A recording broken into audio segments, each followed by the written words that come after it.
2 weeks into this conflict, Iran made a move that didn't involve missiles, drones, or troops on the ground. It was just a statement. But that statement may carry more long-term consequences than anything happening on the battlefield.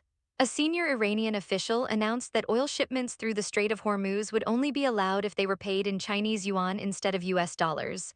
At first glance, that might sound like a minor policy shift. It's not. This is a direct challenge to one of the most powerful financial systems ever created.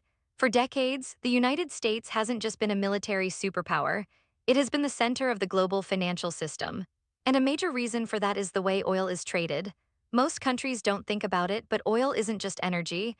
It's the foundation of the global economy. Every country needs it, every industry depends on it. And for over 50 years, almost all of that oil has been priced and traded in US dollars. That created something extremely powerful. If you wanted to buy oil, you needed dollars. If you needed dollars, you had to trade with the United States or hold US currency reserves. This constant global demand gave the US an enormous advantage. It allowed the country to borrow money cheaply, run massive deficits, and still maintain confidence in its currency. Other nations didn't have that luxury. They had to balance their economies carefully or risk collapse.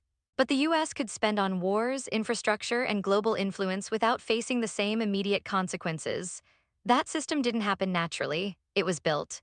Back in 1971, the United States ended the gold standard. Before that, the dollar was backed by gold, meaning countries could exchange dollars for physical gold reserves. Once that link was broken, the dollar needed a new source of trust. That's where oil came in. In 1974, the US reached a critical agreement with Saudi Arabia. Oil would be priced in dollars, and in return, the US would provide military protection. Other oil-producing nations followed. Over time, the entire global oil market shifted to the dollar.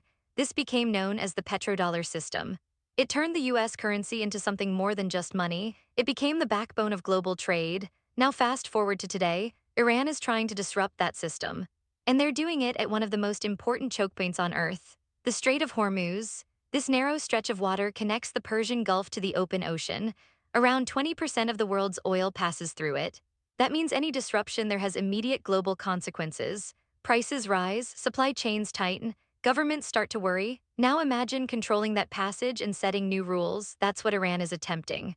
Instead of just blocking the strait, they're adding a condition. If you want safe passage, you pay in yuan. This changes the game completely, because now the issue isn't just about access, it's about currency, and currency is power. China has been preparing for something like this for years. They've been slowly building systems to reduce reliance on the US dollar. They've created yuan-based oil futures markets. They've signed currency swap agreements with multiple countries. They've been encouraging trade settlements outside the dollar system. Until now, those efforts were limited. The dollar remained dominant because there was no real alternative that worked at scale. But Iran's move creates a testing ground, a real-world scenario where countries might be forced to choose, and when energy is involved, decisions become practical, not political. Countries like India, China, and others in Asia depend heavily on imported oil. They can't afford long-term disruptions. If the choice is between waiting for stability or adapting to a new payment system, many will choose the option that keeps their economies running. That's how systems begin to shift, not through sudden collapse but through gradual adaptation. One country tries something, another follows. At first, it's small, then it becomes normal, and once it becomes normal, it becomes permanent. That's the real threat to the dollar, not an immediate replacement, but a slow erosion of dominance. Because the strength of the dollar isn't just based on force, it's based on trust and habit. Countries use it because everyone else uses it. Break that cycle even partially and the system weakens. We've seen attempts to challenge this before. Iraq once tried to sell oil in euros. Libya proposed a gold-backed currency for African oil trade. Those efforts didn't succeed. In part because those countries were isolated, they didn't have strong global backing. This situation is different. Iran isn't acting alone. China is positioned as a major economic partner.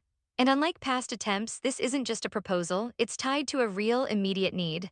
Oil flow through a critical global route, that makes it harder to ignore. Military action doesn't solve this kind of problem.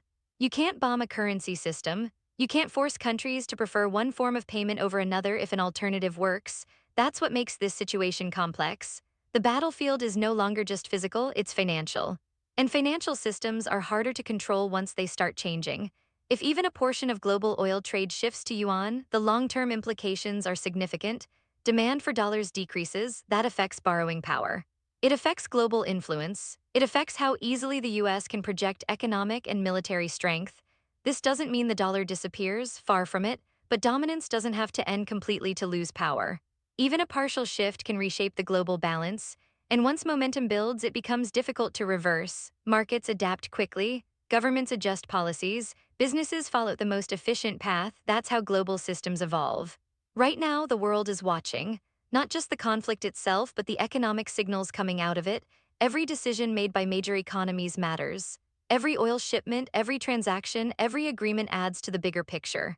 This isn't just about Iran or the United States, it's about the future structure of global trade. For over half a century, one system has dominated. Now, for the first time in a long time, a credible alternative is being tested under real pressure. And the outcome won't be decided in a single moment, it will unfold over time. Slowly, quietly, and then suddenly, because that's how major shifts always happen, not with a single event, but with a series of changes that eventually become impossible to ignore. And if this shift continues, the impact won't just be economic. It will redefine influence, alliances, and power on a global scale. This isn't just a conflict over territory or strategy, it's a deeper competition. A competition over who controls the system that the world depends on. And once that system starts to change, everything connected to it begins to change as well.